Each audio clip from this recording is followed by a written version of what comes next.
Olha só, vamos fazer a nossa primeira conexão internacional aqui no Jornal da Oeste, porque Trump, Musk, lideranças republicanas, milhares de pessoas dentro e fora do estádio de futebol e milhões pelas plataformas digitais.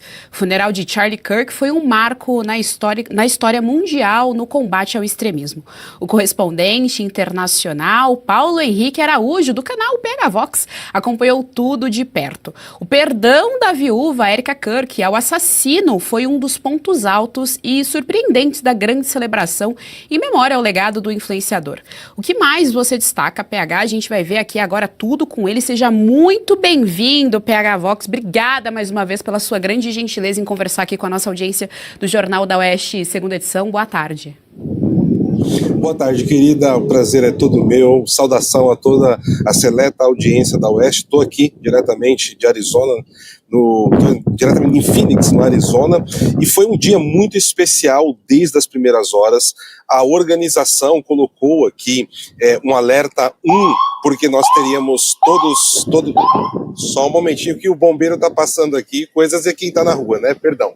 Mas por conta de todas as autoridades que estariam aqui, nós teríamos um alerta de segurança máxima e foi proibido as pessoas acamparem na porta do estádio. Então começou todo um processo de mais de 70 mil pessoas marchando a pé para o estádio. E o clima que eu posso dizer desde as primeiras horas que nós tivemos ali foi de muita emoção. Emoção, e a palavra talvez ela não caia bem para um funeral, mas foi de alegria entre as pessoas por verem que não estavam sozinhas, estavam todas juntas. E eu pude perceber também mídia de todos os países que estão ali no G20, pelo menos, né? Estávamos aqui representando o Brasil, encontrei colegas da Itália, encontrei colegas do Japão, Coreia do Sul, México, entre todos os outros países. E todos falavam a mesma coisa, de como esse seria um ponto da virada, como até fazendo aqui um trocadilho com turning point, para o que veio acontecer. E foi muito celebrada todas as participações. E aqui eu destaco 3. A, obviamente, do presidente Donald Trump, a do vice-presidente J.D. Vance e do secretário de Estado Marco Rubio. Foram muito celebrados. Quanto a Erika Kirk, o discurso dela foi emocionante. Eu nunca vi tantas pessoas chorando ao mesmo tempo, principalmente nesse momento que está na tela agora, quando ela olha para cima, numa força e num gesto interno muito grande de estar entregando o marido a Deus, perdoar. E ainda ela cita ali como o nosso Senhor na cruz, em todo o seu sofrimento e agonia, disse, perdoai, Pai, porque eles não sabem o que fazem. Eu aqui nesse momento, com toda a dor, também digo a mesma coisa. Eu perdoo esse homem. E uma outra frase muito emblemática que ela disse é que o Charlie Kirk sempre procurou fazer esse trabalho para salvar os jovens da mentalidade revolucionária, né, da revolução que a esquerda tenta emplacar desde cedo nas universidades. E a ironia é que ele foi morto por um jovem que ele estava tentando salvar, Geisiane. PH, eu quero ouvir de você aqui em relação ainda sobre essa tragédia toda.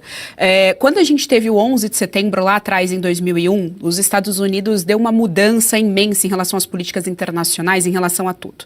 Tendo em vista o momento geopolítico atual, a gente está vendo que 2 blocos estão se formando, inclusive tem ainda aquele palpite do professor Olavo que a Rússia e os Estados Unidos vão dividir a Europa. Tem ainda isso e a gente sabe que já teve ali algumas conversas entre Trump e o Putin. Tendo em vista toda essa reorganização do tabuleiro geopolítico em prol da bandeira Liberdade Ocidente, agora acampada aí pelo Donald Trump, e esse assassinato cruel que abalou o mundo inteiro, as manifestações foram vistas no mundo inteiro. Na sua percepção, enquanto aí jornalista da geopolítica, os Estados Unidos está sendo esse novo marco nas políticas internacionais? É o nosso novo 11 de setembro? Olha, pelo menos no campo do debate político, sim, tá? Pelo menos nesse campo, sim. Porém, a gente precisa ver que a questão que envolve a Europa, ela ainda vai passar por bastante mudanças. O que eu diria, Geisiane, é que nós estamos em um momento onde as placas tectônicas estão se chocando. E os próximos 2 anos, pelo menos, a gente vai ter muitas mudanças, muitas diferenças acontecer de todos os lados. A Europa, nesse momento, ela precisa se alinhar cada vez mais aos Estados Unidos da América e eles farão as concessões necessárias para isso, mas também ali distribuirão, né, a sua forma de atuar.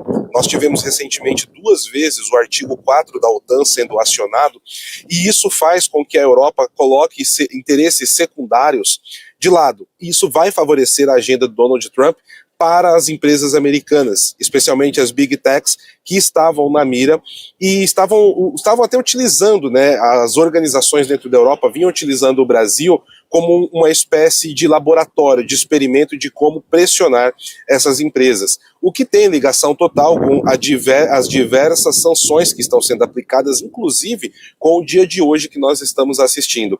Então, o Donald Trump agora ele tem um ágio muito forte nesse sentido, principalmente depois que Vladimir Putin, Kim Jong-un e o próprio Xi Jinping desfilaram no dia 3 de setembro, lado a lado, como 3 potências atômicas e com uma miríade de outros autocratas, ditadores também de todo o mundo.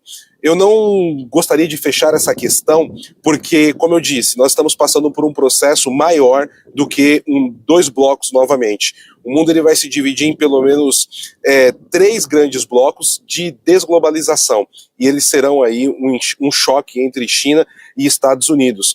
Mas, para fechar o meu comentário, a gente vai passar pelo processo de ganhar poder às potências médias, que são atualmente 17 no mundo. O Brasil ainda é uma dessas potências médias, mas ele está numa situação muito delicada, muito frágil e pode deixar de ser uma dessas potências.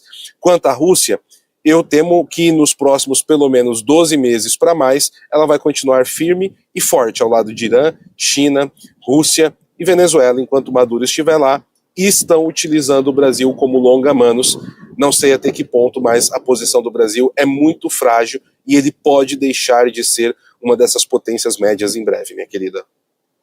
PH, muitíssimo obrigada pela generosidade aqui com a nossa equipe da Revista Oeste, com a nossa equipe do Jornal da Oeste, segunda edição, a nossa audiência aqui, o PH, você encontra ele no canal do YouTube, PH Vox, muitíssimo obrigada mais uma vez aqui pelas informações, as portas estão sempre abertas, até a próxima. Obrigado, Gisiane, a honra é toda minha, sempre que precisar estou à disposição. Uma boa tarde a todos. Você gostou desse conteúdo? Então compartilhe, dê o seu like, não se esqueça, viu? Aqui no canal da Revista Oeste tem muito mais.